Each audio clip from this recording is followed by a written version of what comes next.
Why sound so much more important than a word which is a meaning? If you touch the sound, you're touching creation.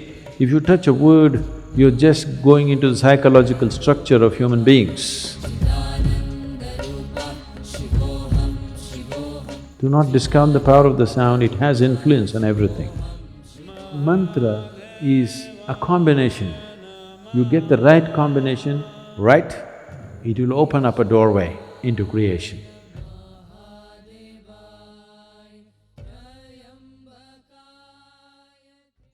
Yes. Is it okay to chant mantras without knowing the meaning? Mantras have no meaning. See, there are two dimensions to a mantra. Mantras are not supposed to have any meanings in the tradition. There are different types of mantras. Unfortunately, the mantras which are normally known, they have given them meanings so that people can involve. Because there are lots of idiotic people who cannot involve with anything that's meaningless. That is why they miss the sunrise, the sunset, the moon, the full moon, everything they miss because it's meaningless. What is the meaning of a full moon? There is no meaning, only if you're in love it means a lot. Otherwise, what is it? Nothing. It's not meaningful means it is not useful. So, all the idiots on the planet will do only meaningful things. Yes, because they have no intelligence to recognize life and the many facets of life.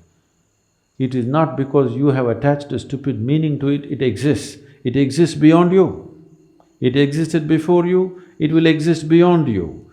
It is not because you give it a meaning, it's become useful or not useful. So the stupid in the world will do meaningful things.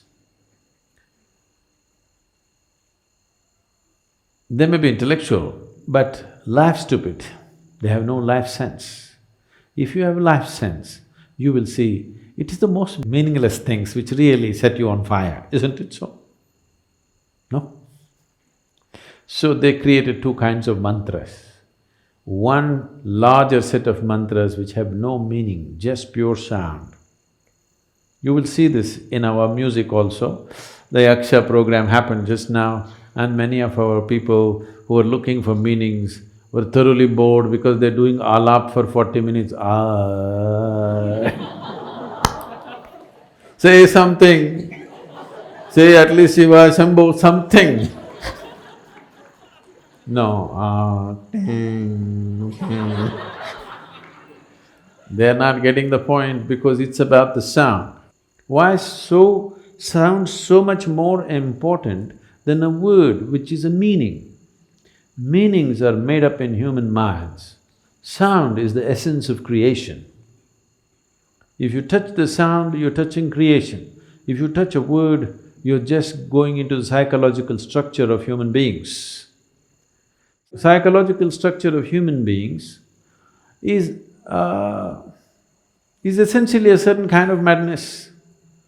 We can enjoy it, we can use it, but essentially it's a certain kind of illusory setup. Sound is a fundamental aspect of creation. If you have mastery over sound, you have mastery over creation itself in a certain way, because creation is just a complex amalgamation of sounds. It's the blueprint of creation. But meanings are human things. You know, the same words mean different things in different languages, even in India. You know this. The same word means different things because it's all made up. The sound is not made up. Sound is part of the creation. Sound is part of the existence. Sound is part of making the creation happen. Right now, the whole creation is reverberating in a certain way. You cannot hear it, it doesn't matter. But the words and meanings are a human making. It is meaningful only as a conspiracy. When I say a conspiracy, do you hear what the cricket is saying? What is he saying? You don't know, but they're talking. They're also like you. Some of them are just making sound, just doing alap, just sound, simply enjoying the sound.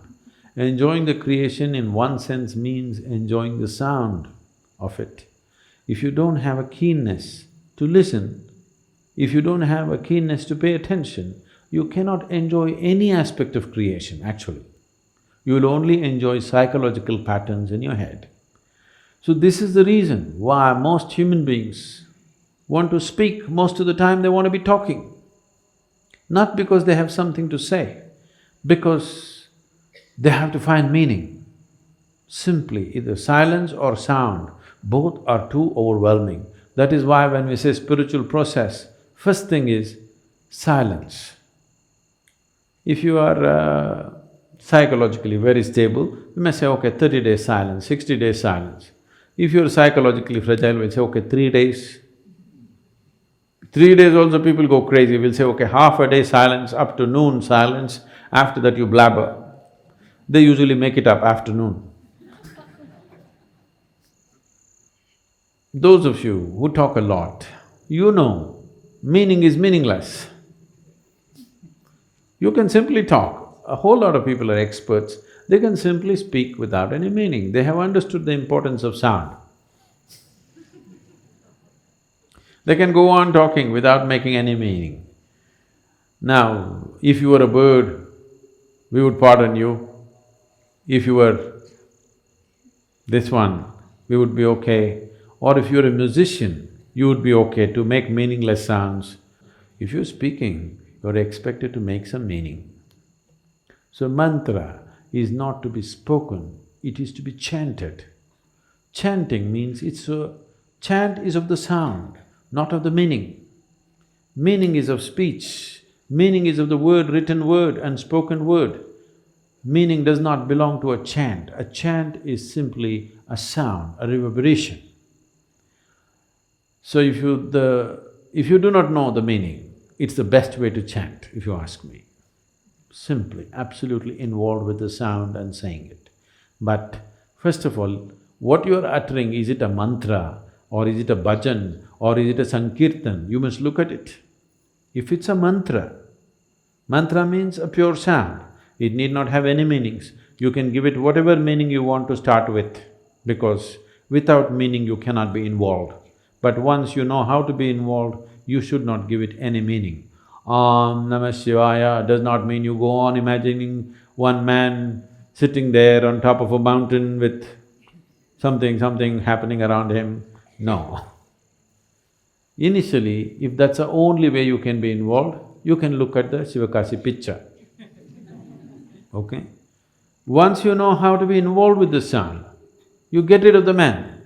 He's not needed, he's a disturbance. I'm telling people in Sanyama, they're chanting. Their question is, if Shiva comes, I'm calling so many times, if he comes, just ignore him. Because that's not the thing about mantra. The mantra is that you involve yourself in the sound because you yourself, your physical thing is a certain pattern of sound. Right now you're trying to make yourself into a different pattern of sound so that this sound becomes an access point to the larger sound which you call as the cosmos. A larger arrangement of sounds is cosmic in nature. Now, you use a certain key sounds in a particular arrangement, you know. In the safes, the locks are called a combination lock. So you have to just get it right for it to open. So mantra is a combination. You get the right combination right, it will open up a doorway into creation. It is not the meaning. Whatever meaning you give it, however high or low you think the meaning is a made-up thing. It's a psychological process. It has no existential meaning. No word has any existential meaning. Right now, whatever English words we're uttering doesn't mean anything to the trees. But if you can… actually these experiments have been done. If you sit here and sing beautifully, I cannot do that, but if you sit here and sing really properly, The tree is full of flower. It could be because of yaksha. Okay, the rains have aided it, but do not discount the power of the sound. Do not discount the power of the sound, it has influence on everything. Or if you chant a mantra, the tree may respond to it. If you sing music, it may respond to it. If you just generate a thought, it may respond to it. But if you speak, it will not respond. This is true with the tree, this is true with the divine.